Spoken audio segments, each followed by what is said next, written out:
गौतम बुद्ध को कैसे मिली? ज्ञान हम जानेंगे इस वीडियो में। तो नमस्ते दोस्तों, इंस्पायर्ड स्टार के दुनिया में आप सभी का स्वागत है। राजा के यहां बुद्ध का जन्म हुआ। पिता ने ज्योतिषियों को बुलाकर भविष्य पूछा।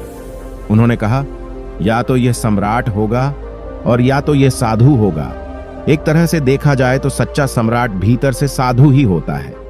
जब ज्योतिषियों की भविष्यवाणी राजा ने सुनी तो वे घबरा गए कि मेरा बेटा साधु हो जाए, ऐसा ठीक नहीं होगा।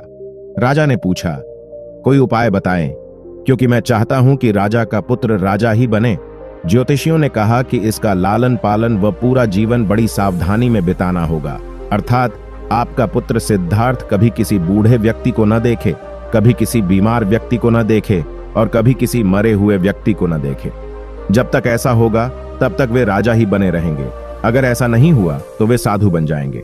राजा शुद्धोधन ने अपने पुत्र सिद्धार्थ के लिए बढ़िया से बढ़िया, बड़े बड़े महल, अच्छे से अच्छा भोजन, दास दासियां और खाने पीने के सामान आदि वस्तुओं के ढेर लगा दिए। पिता ने पुत्र को सुख सुविधाओं में इतना उलझा दिया कि उसे बाहर का संसार याद ही नहीं आया। शुद्धोधन ने समझ लिया कि अब इतने सुखों के आगे साधु बनने का प्रश्न ही उपस्थित नहीं होता। वे निश्चित हो गए। राजा शुद्धोधन ने बिल्कुल पक्की व्यवस्था कर रखी थी कि उनका पुत्र सिद्धार्थ जीवन में कभी भी वृद्ध, बीमार और मृतक व्यक्ति को देख न सके, क्योंकि वे अपने पुत्र को खोना नहीं चाहते थे। सिद्धार्थ का जीवन ऐश्वर्य और सुख सुविधाओं में बीत रहा था। उनके जवान होने पर एक सुंदर कन्या यशोधरा से उनका विवाह हो गया। विवाह हो जाने पर शुद्धोधन की आधी चिंता मिट गई। अब तो शादी हो गई, अब कहां जाएगा? अब तो मेरा पुत्र बंधन में बंध गया है, अब उसके कहीं जाने का सवाल ही नहीं उठता। 1 वर्ष बाद बेटे का भी जन्म हो गया। उसका नाम राहुल रखा गया। अब राजा शुद्धोधन को बिल्कुल पक्का विश्वास हो गया कि अब यह कहीं नहीं जा सकता। एक दिन सिद्धार्थ ने कहा कि पिताजी, आज तक मैंने कभी अपनी राजधानी नहीं देखी, आपकी आज्ञा हो तो आज देख आऊं। राजा ने कहा, हाँ, अवश्य जाओ, अपना शहर देख कर आओ। एक सारथी को भी साथ में भेजा गया कि जाओ राजकुमार को राजधानी घुमा फिरा कर लाओ। फिर भी राजा ने चाक चौबंद इंतजाम कर रखा था कि कहीं चूक ना हो जाए। सिद्धार्थ के लिए राजधानी के प्रमुख मार्ग खूब सजाए गए थे, पर घूमते घूमते सिद्धार्थ ने थोड़ा उल्टा मार्ग ले लिया। वे उस मार्ग से गुजरने लगे जहां पर तैयारी नहीं थी, और आज उनको बहुत आश्चर्य हुआ जब पहली बार उन्होंने एक बूढ़े आदमी को देखा। कमर झुकी हुई, पूरी चमड़ी में झुर्रियां पड़ी थी। वह परेशानी और दुहक से बेहाल था। उसकी चाल बहुत धीमी थी।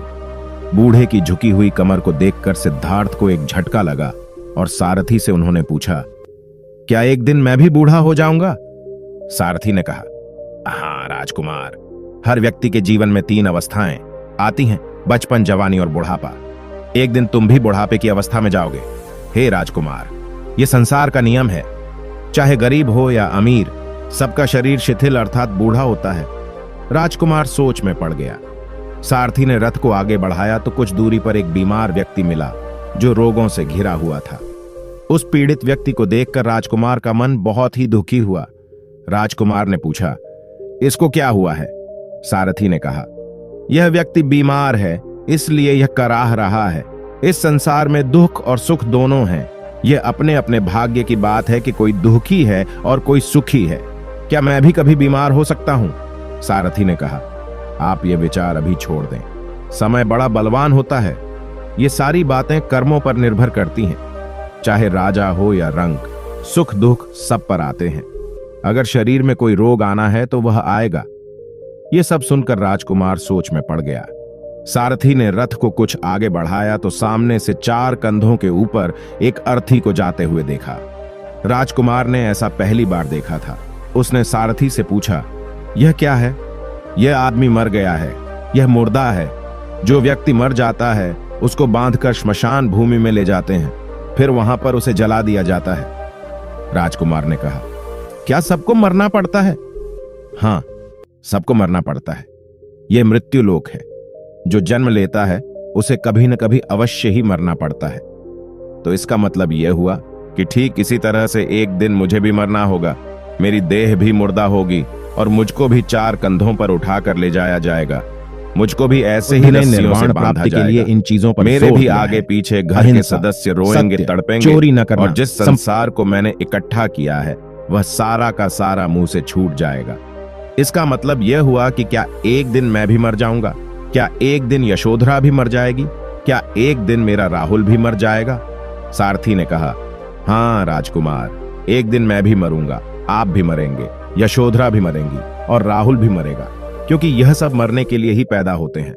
उस रात सिद्धार्थ सो न सके। सोचने लगे कि क्या संसार में इतना दुहक है, रोग है, बुढ़ापा है, और ऐसे में मैं खा पीकर कैसे जी सकता हूं? नहीं नहीं, ऐसा मुझसे नहीं हो सकता। मुझे खोजना होगा उस तत्व को जो दुख, पीड़ा और शोक से रहित हो, जो भय, भ्रम और भूल से परे हो, जो अनंत आनंद से भरा हो, जिसे पाकर फिर और कुछ पाने की इच्छा न हो। सिद्धार्थ वैराग्य के शिखर तक पहुंच चुके थे। बस उसी रात को उन्होंने घर छोड़ दिया।